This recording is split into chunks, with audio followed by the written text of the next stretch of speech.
how to write a cooldown. Let's look into it. Team, cooldowns are massively underrated. They are the first thing that is skipped during a session in a group setting. They are one of the first things that you probably skip yourself in your training, because once you've done all the hard labor, you kind of just want to go home, and that's okay. But let's, as PTs, look at the purpose of cooldowns, the concepts around them, and how we would program them into someone's workout. So let's look at some scientific anatomy stuff. So to give you some context of what the purpose of a cooldown is. So there are two kind of spaces in your nervous system, okay? There's parasympathetic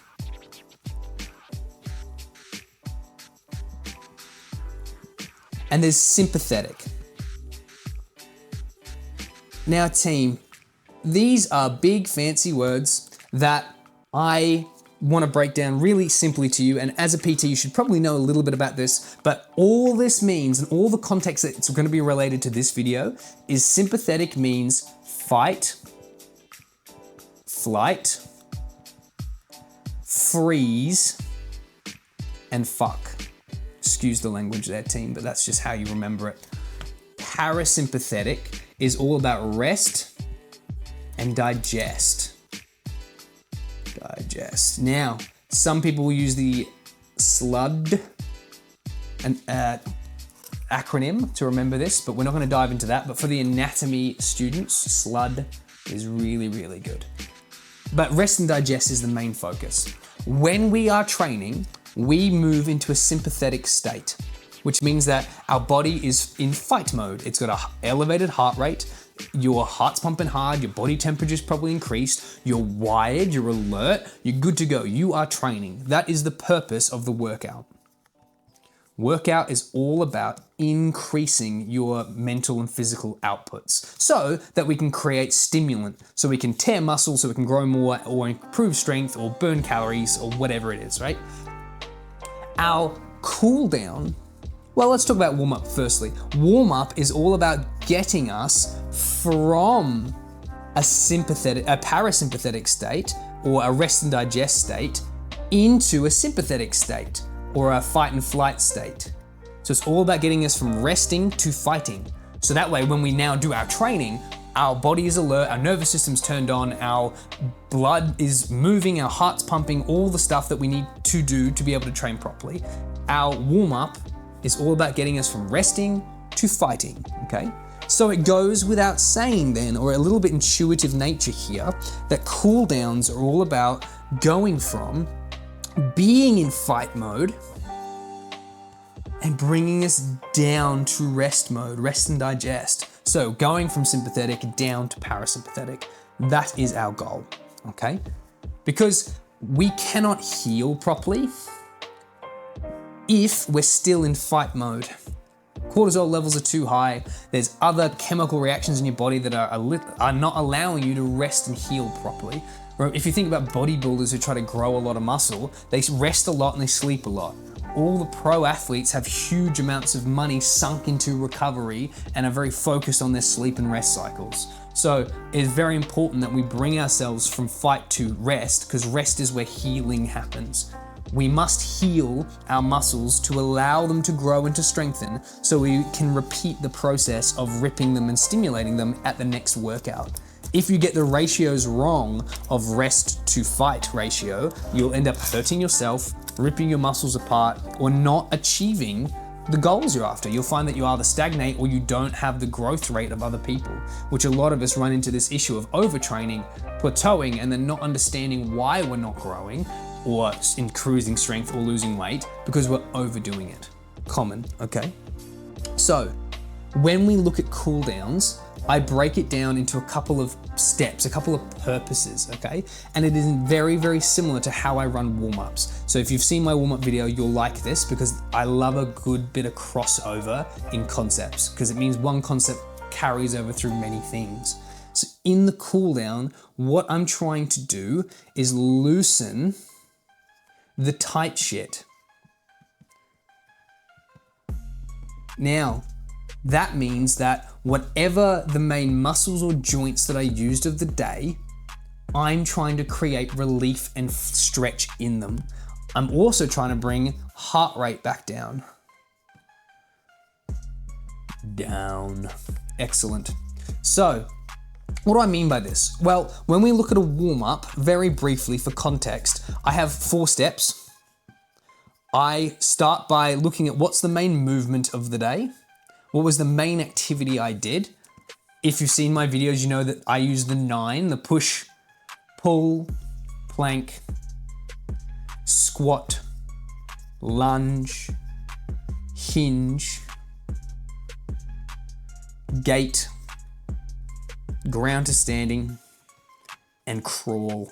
Your movements in your session will fall somewhere into those 9. I then think of what's the movement I've done, what's the main joint that I used in that movement. Okay, so if we've done push-ups, some of the main joints we're using is our elbows, wrists, and shoulders. So I choose a muscle above or below that joint of question, muscle above and below. I like to choose let's just say this elbow in this case, and then we loosen tight shit.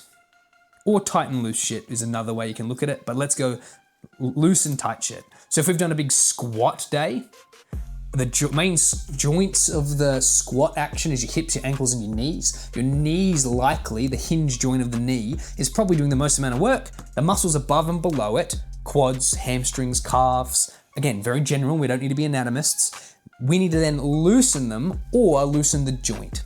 So in our cool down, we follow the exact same principles. I think about what did I just do for my workout, okay? Well, hey team, if you're liking this content, what I need you to do is follow us, support us, leave comments. We're here to help programmers be better at programming, make coaches and PTs the best of the best that we can, and it starts with programming and it starts with you. Share, like, subscribe. Well, let's say it's a squat day, because squat's an easy one to visualize. The main movements of the squat, the main joints is the elbow, the knee, the hip, and the ankle, like we just discussed. The muscles above and below it are the quads and the hamstrings, as well as the calf. And then our job during the cool down is to loosen or create space in them, okay? So we have the option of flexibility or mobility, and you can just bunch them together in this context. But usually I relate this to creating space or creating length, okay? So I'm either gonna create space or create length, okay? What does that mean? Space, I usually say when it refers to the joint. Again, only in this context we're talking about. When I think about mobility, I think about space creation. And between joints, you can't really stretch a joint necessarily, although it is possible, but it's more of a muscular thing. As muscles tear, they shorten, and we like to elongate and create length in them again so people don't start hurling over like old people. In the joint, I'd far rather just to create a little bit of space. Okay, so you can do that with stretching drills. You can do that with doing distractions. So if my lower back is sore, I might grab onto a bar, keeping my feet on the floor, and let myself become long so I can create space in the vertebrae as they hang there casually. Remembering the key is never let the client have more than 6 out of 10 discomfort, because you're trying to help them and let them relax. We're not trying to win cool downs, it's not a thing.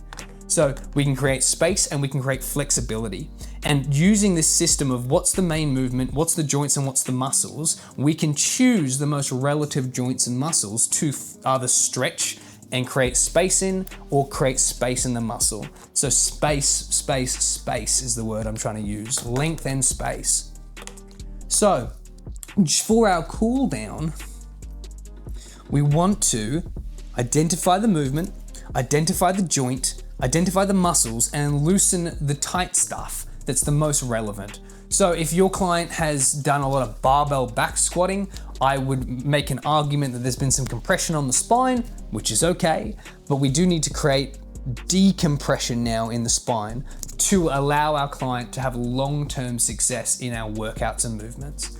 If our client has done a lot of biceps specific focus and isolation drills, that muscle has now torn, which is what we want because we want micro tears to create growth. And over time, it will heal on itself, but commonly muscles will heal shorter and over themselves as they tear. So it's our job as coaches to allow lengthening in that space. Okay, so a good rule of thumb, my 4 breakdown for cool down is think about what main movement they did, and you can choose one of the 9 if you like. The main joints, when we think of the main joints for the scope of a PT, I would look at ankle, I would look at knee, I would look at hip, I would look at T-spine, thoracic spine, or just spine in general. I would look at wrists, although not too common. I would look at elbows, and I would look at shoulders. If you watched my warm-up video, I harped on about this a lot because it's a very similar system. The difference here is during the warm-up, we are trying to do these kind of movements and exercises to as well as encourage the fight response. So we're trying to get their heart rates up. In the cool down, we're doing these kind of movements with the intention of getting their heart rates down. Now, here's a little cheat code for you for getting people's heart rates down during the cool down. Breath work. Breath is very commonly related to heart rate, to the point that they actually have a measurement system to see if you're in a space that is sympathetic or parasympathetic. So as your heart rate increases, you're going to find that your breath work becomes more sporadic and is harder to hold a conversation and sentences because you're dedicating all of your energy to breathing to generate energy for the muscles. And as you're coming back down, you'll find that breath work becomes a lot easier because you're returning to a nice static, relaxed state. Okay? Those are things to consider. So let's use that principle during our cool down. I love a bit of breath work during your cool down, and there's a good counting metric called the 4-7-8 that you'll see a lot in text around breath work, and we can apply it for personal training. A 4-second 7 and 8 is a 4-second inhale, meaning that you're breathing in for a count of 4 seconds. You're then doing a 7-second hold, and then you're going to do a 8-second exhale. Now, that after a big bout of sprinting would be really, really hard because you're busy trying to bring more oxygen to the body to replenish that you've lost during exercise. So if our client can do a 4-7-8 for between 3 and 6 sets, so they can do it repetitively, it's a good indicator that their heart rate has returned back down to a rest and digest state. You can use heart rate monitors and actually see where their heart rate's at. You can see on their watches, really, really helpful with the new wave of tech. But in absence of, if you're a budget coach, a 4-7-8 is a really good metric to be able to see where they're at with stuff. So 4-second inhale, and I'll demonstrate. 7-second hold. 8-second exhale.